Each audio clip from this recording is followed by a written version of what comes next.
Galatians chapter 5, verses 19 to 23.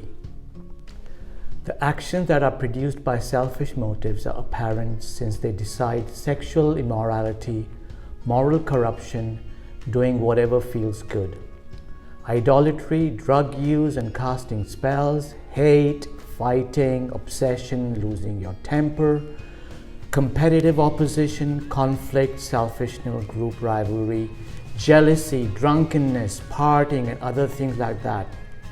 I warn you, as I already have warned you, that those who do these kinds of things won't inherit God's kingdom. But the fruit of the Spirit is love, joy, peace, patience, kindness, goodness, faithfulness, gentleness, and self-control. There is no law against like this. Fruits of the Spirit, if you practice, there is no law against it. In other words, you won't get into trouble. You won't be thrown into jail. You won't be legally brought into courts, or your family may not look down upon you. Because when you practice or when you display those fruits of the Spirit, which is love, joy, peace, kindness, faithfulness, gentleness, and self-control in your life, people will be drawn to you. There are exceptions, but generally, people are drawn to those characteristics.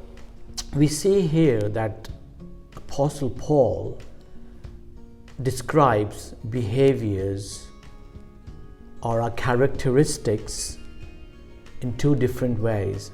One comes from the flesh, and the other one comes from the Holy Spirit. So let us look at what the key words are here. Fruit,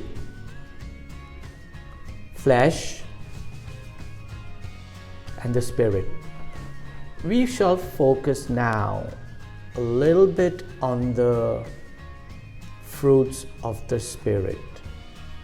If we continue to walk in flesh, there is a possibility that we'll continue to develop or display those behaviors as we see in verses 19 to 21.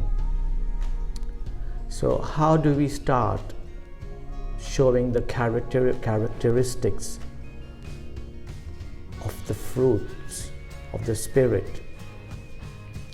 I just want to use an analogy a little bit for us to sort of connect our minds. Say, for example, I've chosen 9 fruits, right, to associate with the 9 spirits.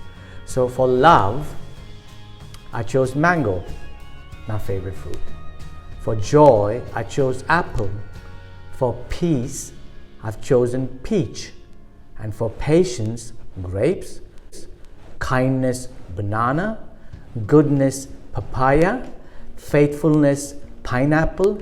Gentleness, strawberry. Self-control, orange.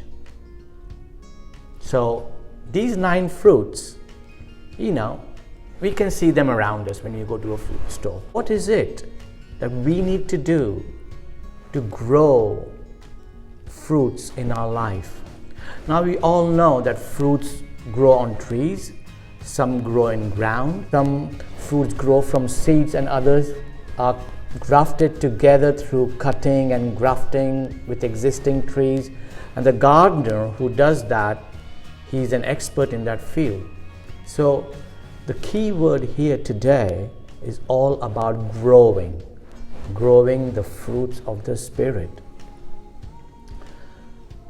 I can tell you how I began to practice of growing some fruits of the Spirit that changed my characteristics, and hopefully people who connect with me can enjoy those fruits. But I want to leave you with 3 questions, and if you can take some time to reflect upon it and then see how these fruits can grow. As I said earlier on, fruits can grow from seeds, from sowing seeds, and some fruits have to be grafted. Seeds have to be grafted into other trees so they can grow.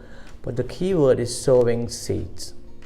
Now, how are you going to start sowing these seeds? Nurture it and then see it grow. The fruits will be the last thing that people will see, or you will see, because a lot has gone down into the roots. The roots are there, and the tree has grown, the branches have come out, the leaves are there. Now the fruits are going to start growing. So 3 questions. How will you stay connected and develop self-awareness and the presence of the Holy Spirit? Question 2. How will you understand the difference between the Holy Spirit and the flesh? Question 3. What do you think you'll need to do so you can grow the characteristics of the fruits that we just talked about? Love, joy, peace, patience, kindness, goodness, faithfulness, gentleness, and self-control. There are 9 fruits. Developing and growing these fruits are going to take time. And we need to find out how we are going to, sow these seeds. Some of these seeds might be already inside you. You've already sown it many years ago. Or maybe when you sort of changed your life and say, I want Jesus, I want the Holy Spirit, I want to have a spiritual connection with God. Maybe those seeds were sown. But for whatever reasons, it might have not been nurtured.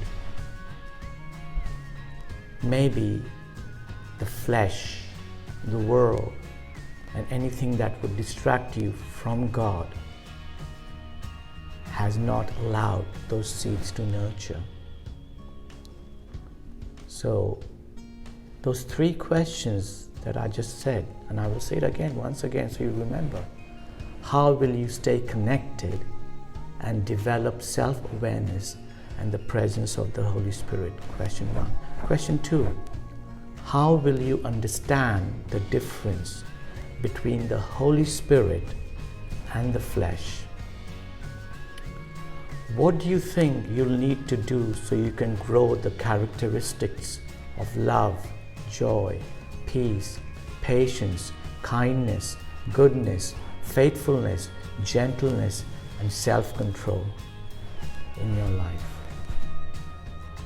So if you would like to learn more of how my life changed and what did I do, and if you feel that I can help you, why not drop me a line?